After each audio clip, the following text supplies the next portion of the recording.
Benedicite, mucha paz. Soy el Padre Julio desde el Eremitorio Emaús de la Iglesia Antigua Diversidad Cristiana. Continuamos comentando el libro El arte de la oración del igumeno Charitón del monasterio de Balamo. Vamos a introducirnos en un nuevo capítulo, en una nueva parte del libro que se trata sobre el reino de Dios en el corazón. Y hoy vamos a estar conversando sobre ese reino interior. Dice el igumeno Charitón: una vez que se ha tomado conciencia de lo que es verdaderamente la esencia de la vida cristiana y cuánto se ha descubierto que se trata de algo que todavía no se posee, el intelecto se pone a trabajar en la esperanza de adquirirlo. Se comienza a leer, a reflexionar y a hablar.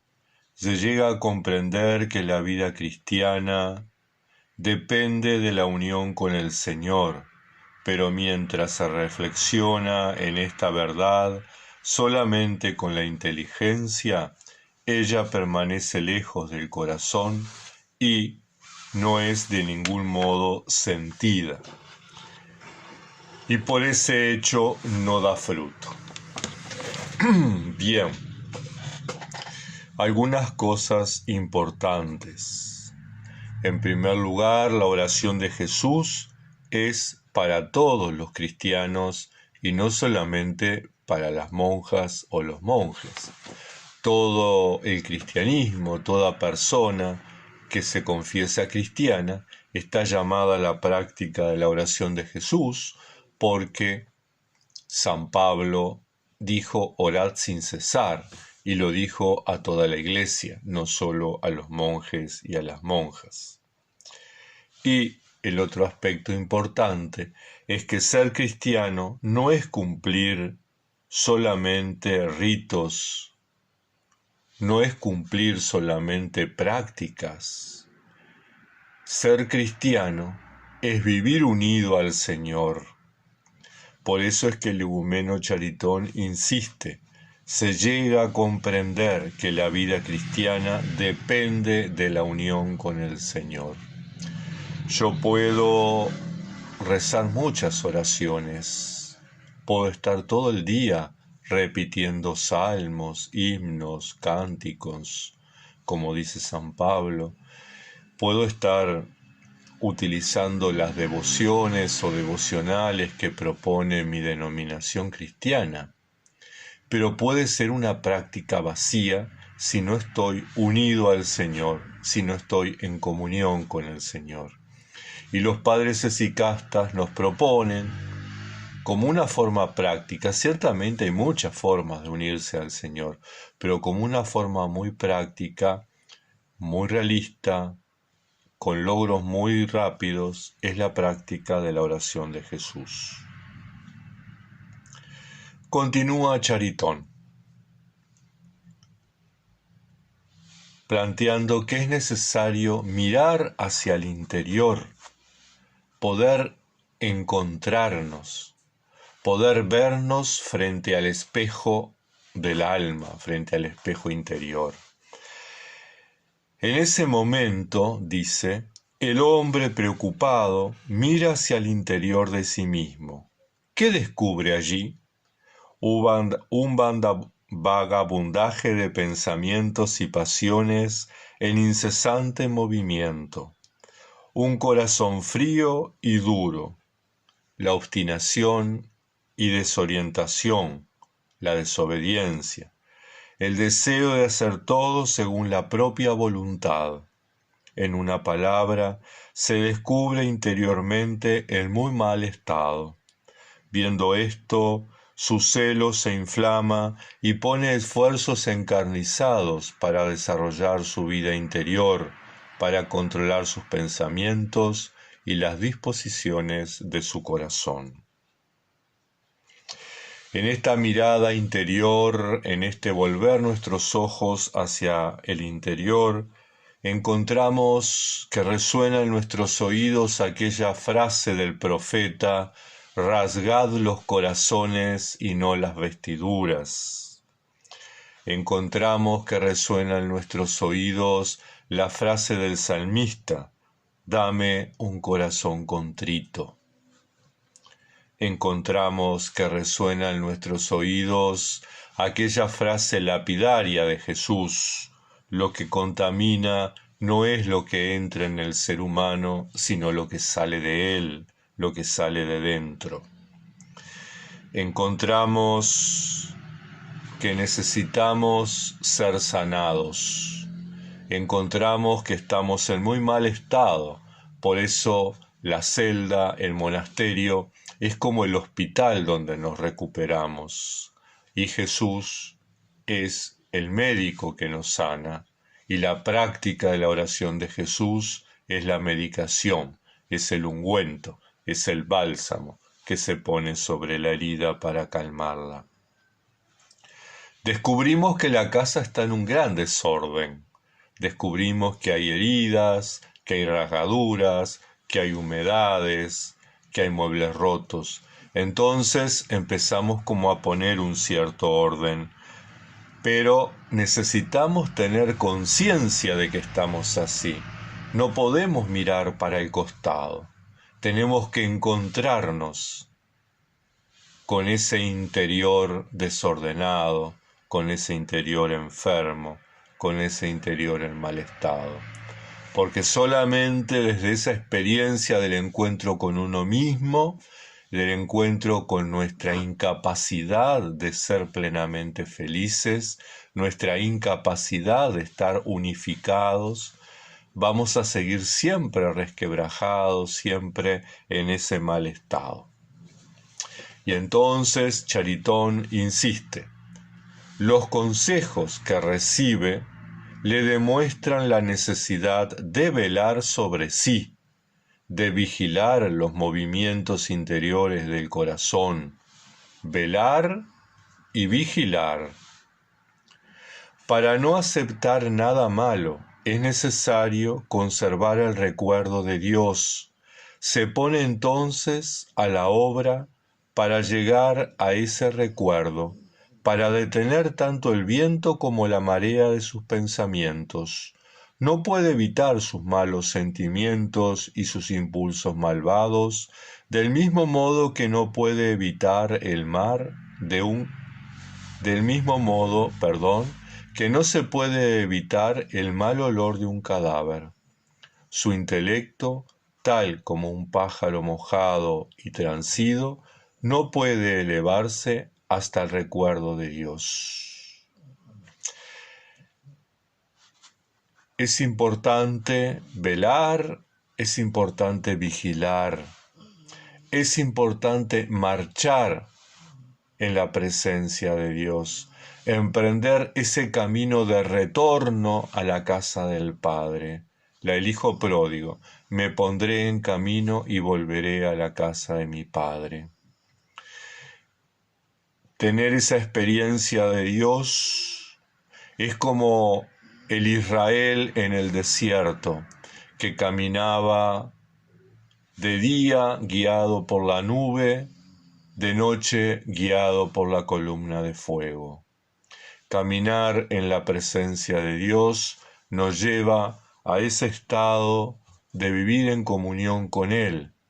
Caminar en su recuerdo nos lleva a poder estar realmente vigilantes y poder introducirnos en ese mundo de Dios, en ese mundo del misterio de Dios, en ese mundo de la luz inaccesible. Y el recuerdo de Dios es como el amor de los enamorados. Cuando una pareja está enamorada, se recuerda, se piensa, se siente, aunque estén lejos, se desean. Lo mismo el recuerdo de Dios.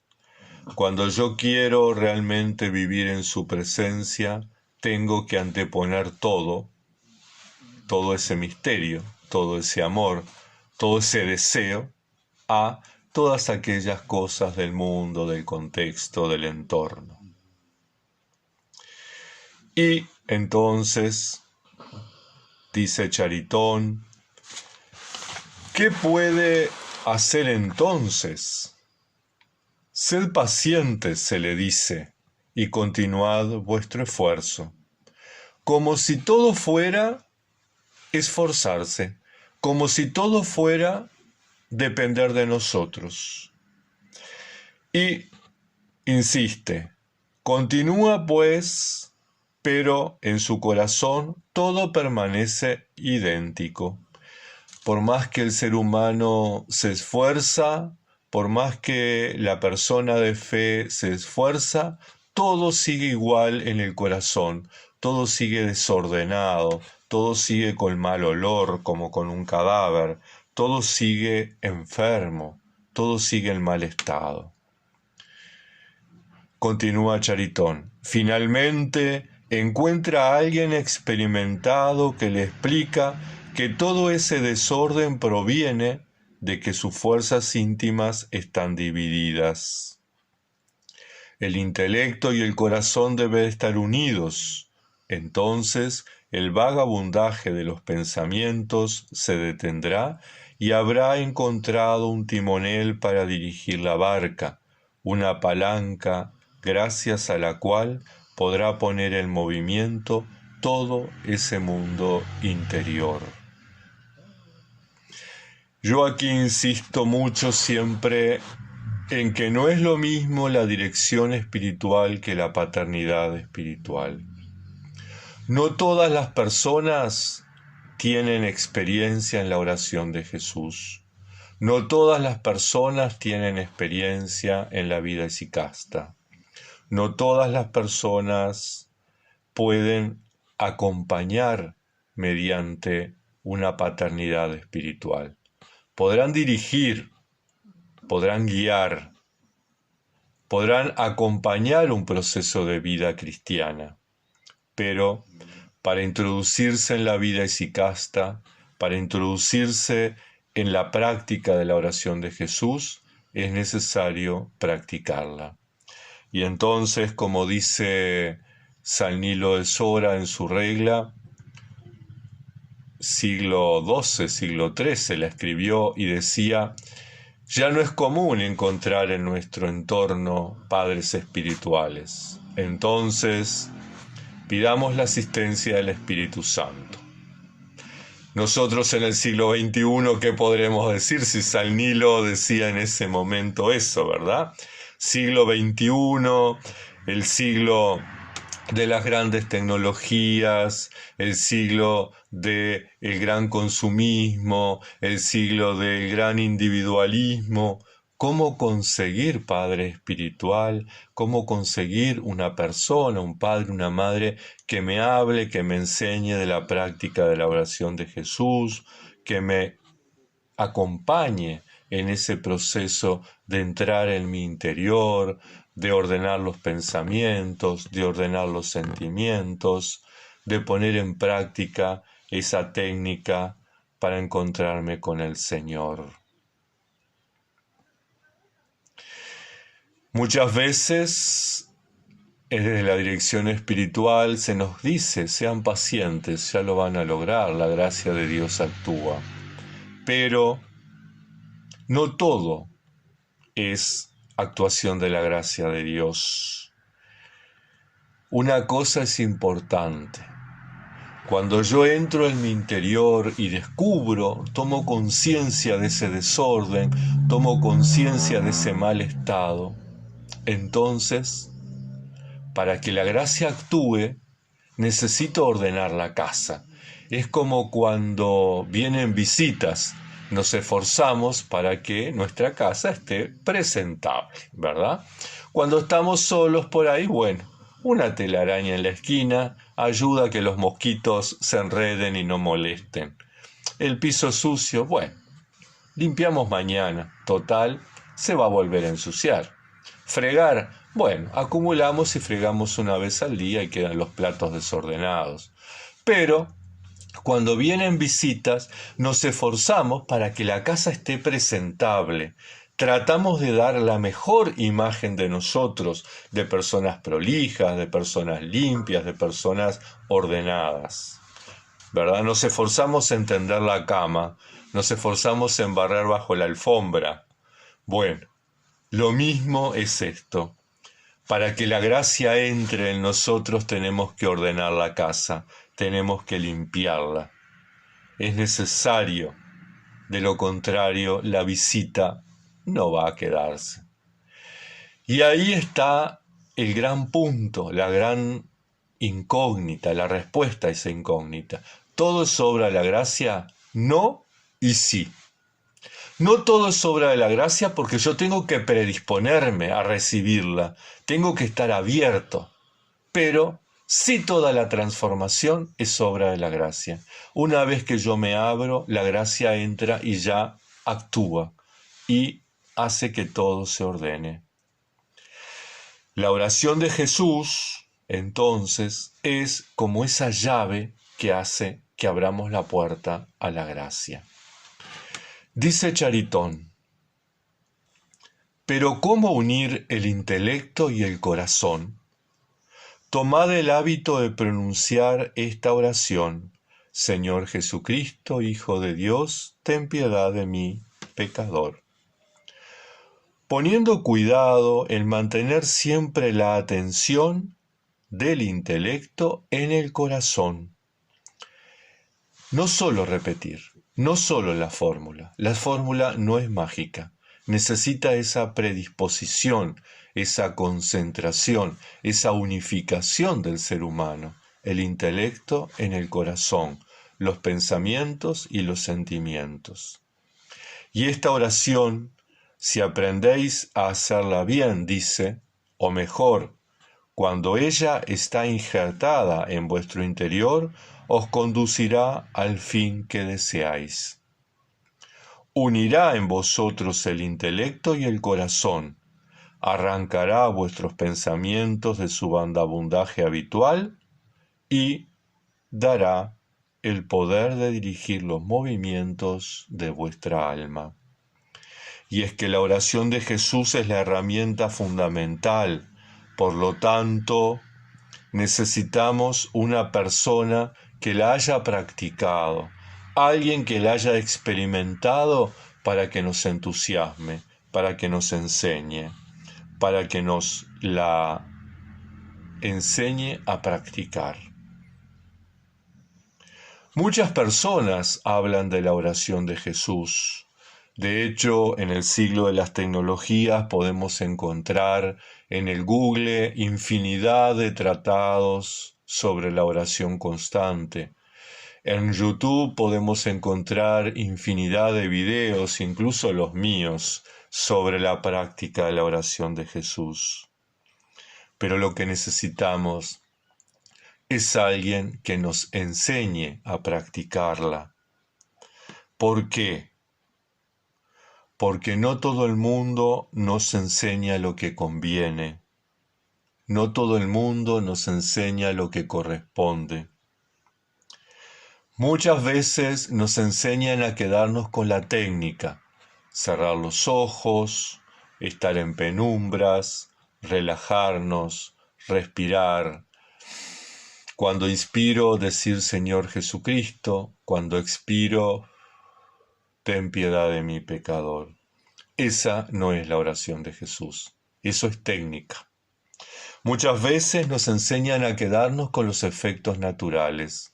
La respiración lenta, pausada, suave, produce una cierta calma en nuestro interior. ¿Por qué?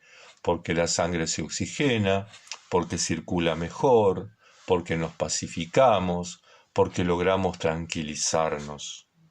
Esos son efectos de la oración de Jesús, no es la práctica. Muchas veces nos enseñan la autocomplacencia. Cuando yo logré concentrarme y decirlo con mi pensamiento y ya no usar las palabras, entonces me siento que ya estoy en la gloria, siento que ya estoy practicando la oración de Jesús. Eso no es la oración de Jesús, son técnicas. Simplemente reemplacé las palabras por los pensamientos. La oración de Jesús es mucho más que eso. Por lo tanto, necesitamos una persona experimentada que nos acompañe en ese caminar, en ese peregrinar hacia el encuentro con el Señor, en ese proceso de vivir de noche guiados por la columna de nube y de día guiados por la columna de fuego. Cuando no encontramos esa persona, recurramos a quienes ya en tiempos anteriores lo hicieron.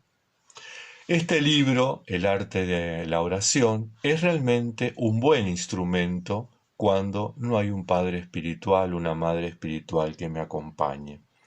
Pero es importante que no nos quedemos con los efectos de la oración de Jesús, sino que busquemos realmente la comunión con Dios.